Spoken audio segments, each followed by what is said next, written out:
On a d'un côté Steven Spielberg qui fait le remake d'un chef-d'œuvre, West Side Story, de Robert Wise en 1961. Et beaucoup de gens s'étaient déjà demandé l'intérêt de faire un tel remake. Et la question que pose le film, c'est comment se différencier en faisant le même. La réponse de Spielberg, c'est par le contraste. Il suffit de comparer les deux ouvertures de film. Déjà, le premier film s'ouvre sur une image abstraite, faite de contrastes, de lignes droites, de couleurs changeantes.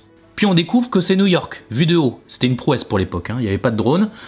En plusieurs plans, cutés, découpé comme le territoire, ce territoire où va se dérouler le film. Puisque West Side Story, c'est l'histoire d'une bataille pour un territoire. Magnifique, aérien, géométrique, une jungle moderne. C'est Manhattan, quoi. Spielberg, lui, va jouer le contraste total. Il ouvre sur un plan très rapproché du sol. Il ouvre sur de la poussière, quoi.